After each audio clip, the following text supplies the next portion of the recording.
Sebuah perusahaan besar menyimpan cerita perjuangan yang panjang. Lika-liku kehidupan dan bisnis yang sudah dilewati menjadi sebuah pembelajaran yang sangat baik untuk kemajuan di masa mendatang. Tak mengherankan jika sejarah perusahaan selalu disimpan dan diceritakan ke khalayak ramai. Selain sebagai sebuah kebanggaan tersendiri, kisah ini sekiranya dapat menjadi inspirasi bagi banyak orang. Dan AMD lah yang menjadi saksi hidup kesuksesan sebuah produsen prosesor ternama saat ini. Cerita yang dimulai sejak 1969 mampu bertahan hingga generasi terkini. Dan tahun pertama yaitu 1969 sampai 1984. Cerita panjang AMD dimulai pada tahun 1969. Perusahaan ini dibentuk dengan modal 100.000 US dollar. Jumlah yang besar untuk saat itu. Dengan modal tersebut, AMD berhasil membangun markas besarnya di Sunnyvale, California. Setahun kemudian, AMD berhasil merilis produk pertama mereka, Logic Counter AM2501. Dengan produk ini, AMD dengan percaya diri menjadi go public pada tahun 1972. Debut pertamanya di dunia saham dimulai pada tahun 1979, sembari masuknya AMD ke bursa saham New York. Produksi pun dimulai di pabrik baru mereka yang berada di Austin. Dengan pabrik baru ini, 3 tahun kemudian AMD menandatangani kontrak untuk menjadi sumber sekunder sebagai pemasok prosesor mikro PC Intel untuk IBM. Kencangnya haluan kapal AMD ini membuatnya masuk ke daftar 100 perusahaan terbaik untuk bekerja di Amerika Serikat di tahun 1984. Masuk ke 1985 sampai 1999, prestasi AMD pun tiada terhentinya mengalir. Kali ini di tahun 1985, AMD masuk ke Fortune 500 untuk pertama kalinya. Pada tahun yang sama, ATI bekerja sama dengan AMD dan merancang controller grafis beserta produk graphic board pertama di dunia. Setahun kemudian, ATI menandatangani kontrak besar dengan Commodore Business Machine untuk menyuplai 7.000 chip per minggunya. Di tahun yang sama, AMD mengakuisisi Monolithic Memories. Dengan menguasai perusahaan ini, kini AMD ikut masuk ke bisnis logic yang dapat diprogram dengan demikian. Tahun berikutnya pun dimulai pekerjaan baru pada AMD Submicron Development Center. ATI sendiri kemudian mendukung perilisan VESA standar pada industri grafis.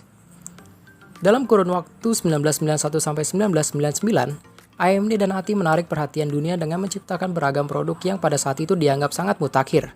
Seperti debut prosesor mikro AM386 yang diikuti oleh chip Match 8 pada tahun 1991 yang menjadi terobosan baru di dunia grafis. Dan Match 32 pada tahun 1992 kemudian hadir sebagai produk baru. Diikuti dengan pendirian ATI GmbH yang bermarkas di Munich, Jerman. Jajaran produk AM486 pada tahun 1983 diperkenalkan bersamaan dengan kerjasama AMD dengan Fujitsu untuk menciptakan produk flash memory yang kita pakai hingga saat ini.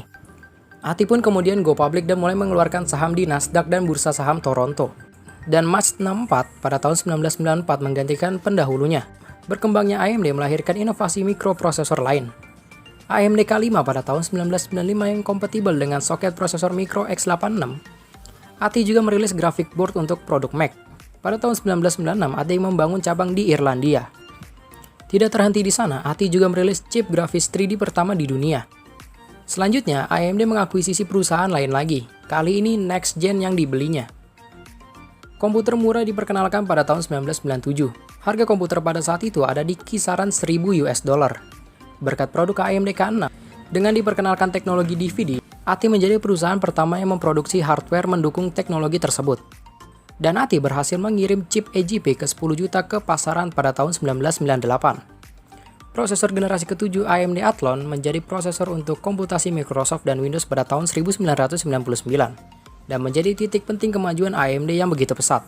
Lanjut ke tahun 2000 sampai 2012. Memasuki abad ke-21, AMD sepertinya kesurupan ketika merilis produknya.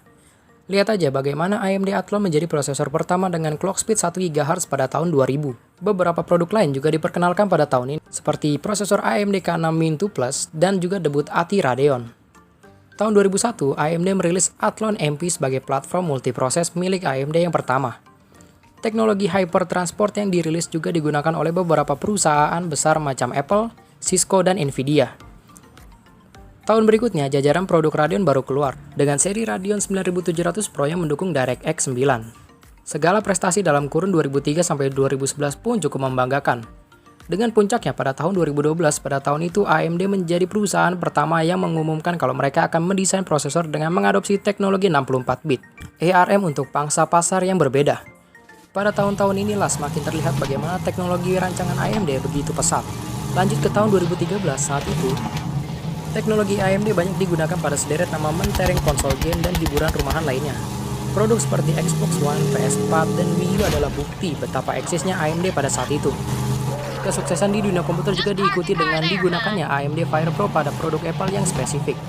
Tidak hanya itu, belum ditutup pada tahun 2013, AMD juga meluncurkan Opteon X Series. Tidak hanya itu, belum ditutup tahun 2013, AMD sudah meluncurkan Opteon X Series. Prosesor ini digadang-gadang menjadi prosesor dengan core terkecil dan memiliki performa yang sangat optimal.